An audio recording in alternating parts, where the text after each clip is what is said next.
No cat butts. Okay, so I just returned from the cafe. It was lovely. It was a little bit noisy, but the food was nice, and I've taken home a creme brulee Danish to try out. I also went to Kew Library and I grabbed this. So the libraries in Boroondara are trialing a new setup in that books that are very popular, that have a very long wait list, they're keeping some copies available in the branches to grab, but you must return them within 1 week.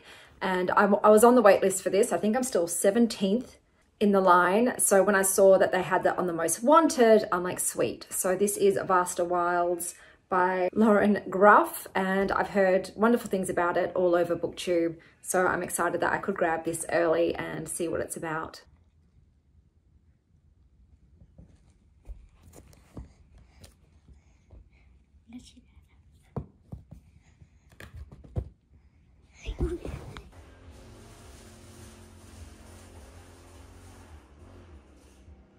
To watch Let the Sunlight Turn Pretty yet? Nope, that's next year. So I finished Monstrilio. I'm giving it 2.75 stars. It was not for me. The very beginning of the book, when their son dies, that's the best part of the book for me. I thought maybe these characters are just reacting this way because of their grief, but man, none of the characters were likable. So the book goes through 4 points of view. You've got the mother, Magos, the father, Joseph, the childhood best friend, female, who's been in love with Magos her whole life, Lena, and then M or Monstrilio themselves. Lena's chapters, I don't understand what the point of her point of view was. I think it should have just been the parents and the child. Monstrilio, how can I put this? I couldn't understand why everyone was protecting Monstrilio and their actions. I couldn't understand it. M didn't really do anything to kind of deserve their love besides having been born from the lung of their dead child. If anything, I feel like he's selling the memory of their dead child, because Magos at some point starts calling Monstrilio Santiago, which is her dead son's name. And I'm just like, what?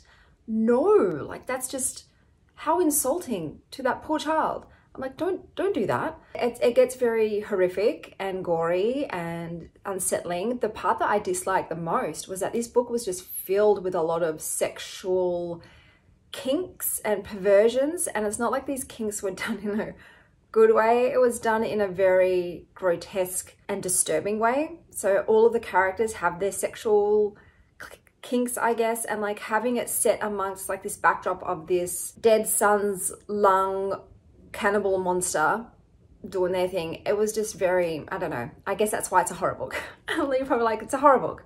It's supposed to be gross and disturbing. Yeah, I was expecting more of an emotional attachment at least, but I just didn't connect to any of the characters. I also think it's a lot to do with the formatting. So whenever books don't have punctuation marks and people are talking, the way that my brain processes it is that it's inner monologue, so it's internal. So then the whole book feels very subdued and internalized rather than actual things going on and real discussions taking place. So it wasn't for me in the end. Like I said, I just wanted it to be over by the end of it. But I thought, let me keep reading to see if anything interesting happens. And then the way it ends, I'm like, are you for real, man? After all that, after everything else, like that's, wow, these people are not good people.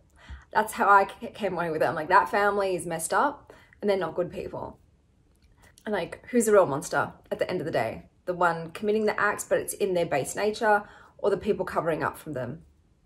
The next book I read was this one. I keep forgetting the order of the words if it's not in front of me. And it's just a very sweet book about friendship and friends just saying very wise words, and also really loving cake. So it has a similar energy and vibe to Tiny Dragon, Big Panda. Very similar, different art style. I did find the text a little bit hard to read sometimes. It was done in that calligraphy kind of way, so that was a bit odd. And the way that the author went from black and white to color, sometimes some of the black and white sketches didn't feel completed, and I know it had an odd vibe. But otherwise, yeah, if I was going to rate this one, probably a 4 stars. It was sweet and it was nice and wholesome. The books I'm picking up now, physically The Vaster Wilds, but from what I've heard, it is a heavy book. So on the e-reader, I'm going to start House of Beating Wings. I just feel like I need a fantasy. I think this one's a bit more of a romantasy, so hoping that's the case. So far it started with a young girl. The world is seemingly one that's filled with fae, and those who aren't full-blooded fae are looked down upon, or those who don't have magic are lesser than, and she seems to not have magic. But then she has a sort of experience with this sea serpent type creature that maybe she does, maybe she's a beast charmer.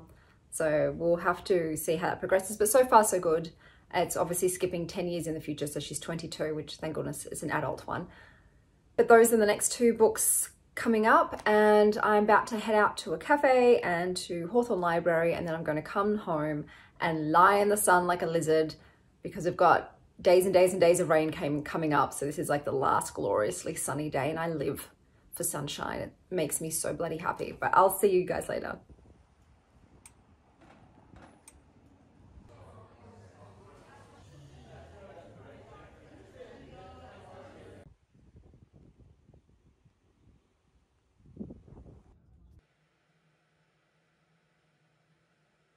So I just got back. The cafe was lovely, the food was good, and I popped into Hawthorne Library and I grabbed this book. So I was on the wait list for this as well. So when I saw it in the most wanted aisle, I grabbed it. So this will be on my to read list after I finish the next two books. So I'm 66 pages into House of Beating Wings. I have a feeling it's definitely romantasy. It seems to be the main fixation of the FMC is her best friend Dante, who happens to be the prince. I don't know, guys, but every time there's a commoner peasant girl and she just happens to be childhood best friends with the prince, I'm like, in what world? In what world are the royalty allowing their children to go and play with peasant kids? It's just not happening, okay? It doesn't happen. The elites stay mixing with the elites. So I don't know, I find that trope just a bit laughable when it's like, oh, of course, they're childhood friends and they're secretly in love with each other, but he can't marry a commoner. So this is going to go one of two ways. Either they do find a way to be together despite his obligations, or he's a red herring love interest and he doesn't end up choosing her, and it breaks her heart because he ends up being the kind of person everybody else is telling her he is. She's like, no, he's amazing and he's humble. And everyone's like, bitch, no. He's not. He's totally going to forget about you and he's going to marry someone else. But she's like, no, he's not. Oh, and that's going to happen, and then she's actually going to meet someone else who loves her for who she is, and most likely is also a royal, because let's be real here, like most of the time they also end up being royals, but they're like, I'll give up my throne for you because I love you. So I feel like it's going to be the latter. I'm sorry if I'm yelling. I actually have tinnitus right now and I can't hear myself.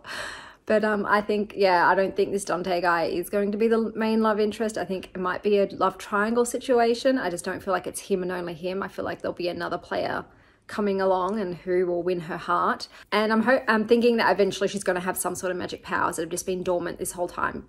Because I doubt that she's got no skills or talent or power.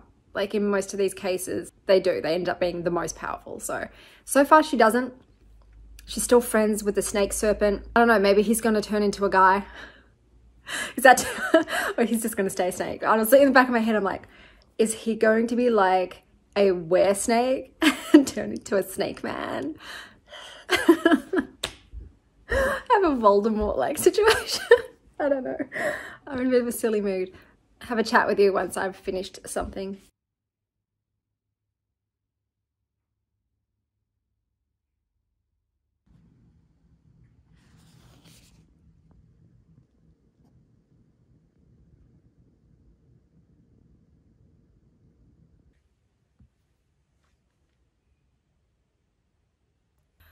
Hello. So yes, cut my hair. It's still wet, so it's still frizzy, but normally when it dries I have cute little waves and I think it's cute even if my kids do not. So let me tell you about the other books that I read. Okay, so the first book I read was The House of Beating Wings, and I gave this a 4.5 stars.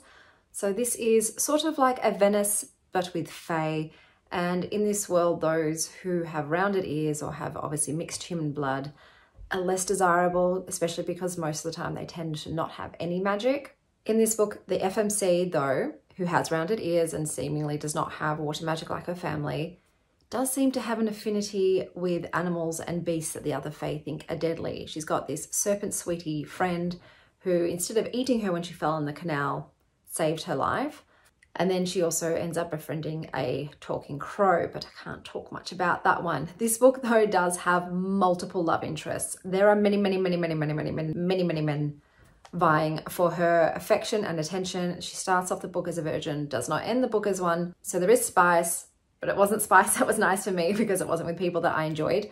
Obviously, I have a love interest that I prefer over the others, but I think that probably did lower my rating a bit because I'm just not someone that likes to have multiple love interests in a book. I want there to be one with a slow burn and they're just made for each other. The world building is interesting, but it does take a long time to get into the book. So it's about 200 pages in before the FMC goes off on her quest.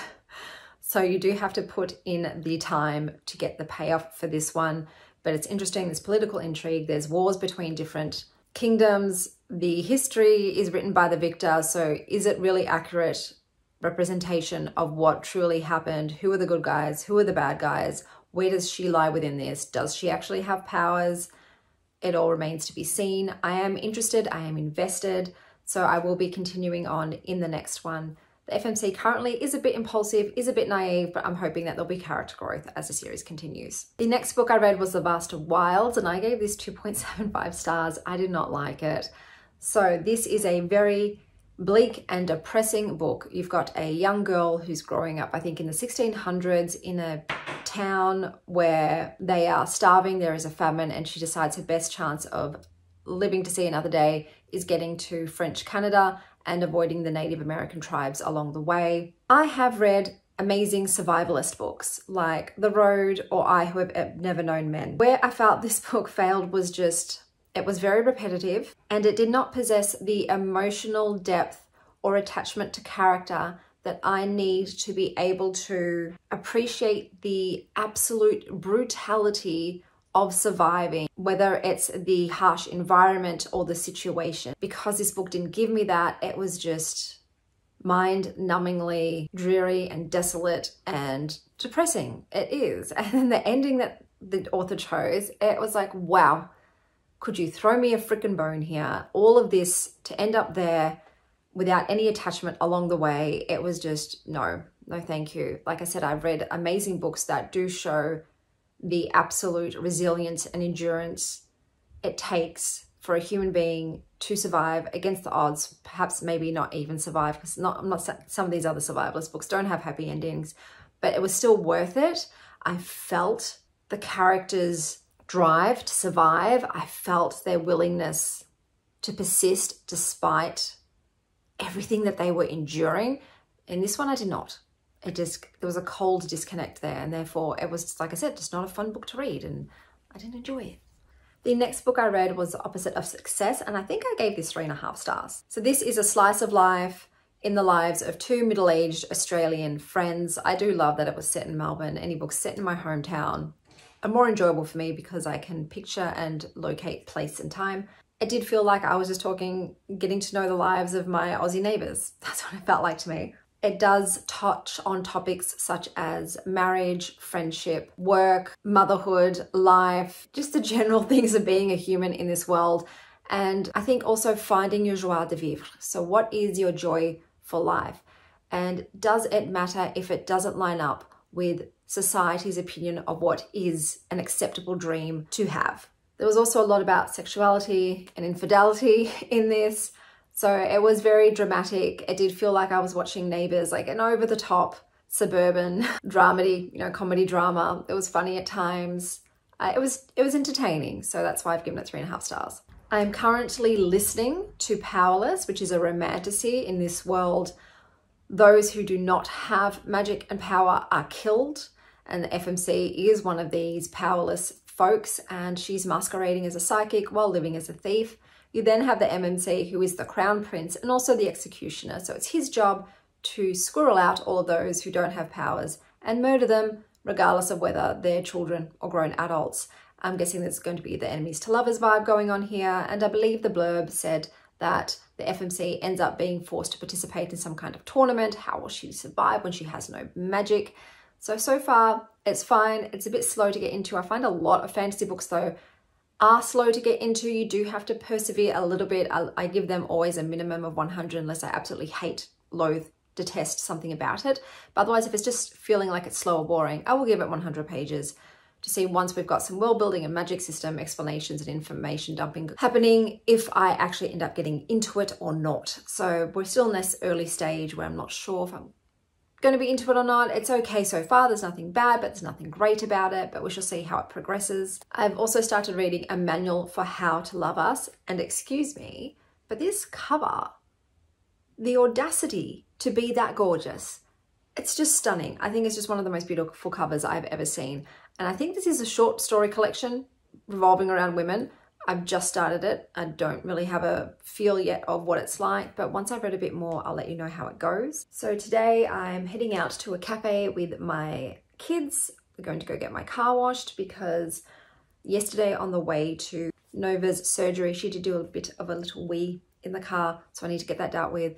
Nova's surgery did go well. She's at home. She's in recovery. They did remove all of her teeth. They believe that she has an autoimmune condition that's triggered by plaque. Therefore, if they get rid of the teeth, it'll stop attacking her gums and her throat and that kind of lining. And hopefully she will no longer be in pain and she will have a good quality life. Obviously, this remains to be seen, but she's convalescing here at home and she's still a bit wonky from the anesthetic. But yeah, so it's car wash, cafe, library for some books, and then cat care all day. So I'll touch base with you once I've read something else.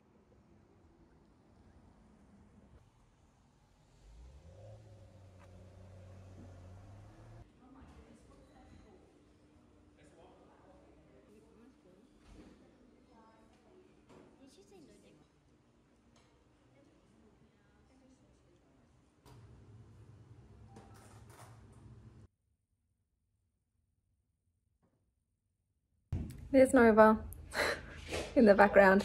So the cafe was pretty average. We wouldn't return there. The food did come out very quickly though, so props for service. And we also popped into a American candy store and the kids picked some things, but that's everything that we did today. So I've read the first 2 stories of this short story collection, which is centered on women and themes of grief and loss and life. I picked this up because they mention that there's a hint of the absurd in these stories. However, I've read the first 2 and there is nothing strange, absurd, unrealistic, weird, magical about either of them. So the first story, you just have a pair of girls who are childhood friends reuniting as grown women, going on a road trip together with an undertone of sapphic elements to it. And then the next story was about a woman who was peddling this life cure to women who are dying of cancer to make them immune to the energies of others. That was it. The writing is lovely, granted, but yeah, with short story collections, unless I'm feeling like a lot of emotion or I am obsessed with the writing or the characters, I need something more. Like I need a horror element, a sci-fi, a paranormal, a fantastical and magical. I need something else to make them interesting because otherwise they just end and you're just like, okay. And they're unsatisfactory. There's nothing weird or peculiar or interesting about the stories for me. There was very quiet stories about women. So I'm DNFing it because yeah, otherwise it's just giving very much 3 vibes to me. Perhaps there's some other stories later on that are better, but I don't want to like jump ahead and skip ahead and try and find like a good story. The first 2 didn't sell me. I think with short stories, they have to put one of their better ones at the beginning, surely. They're putting, you know, the cream of the crop right up front to whet your appetite and reel you in. So if the first 2 I'm finding mediocre, then it's just not for me, which is a shame because like I said, the cover, gorgeous. But that's it for this week's vlog. Until next time, stay wild, star child.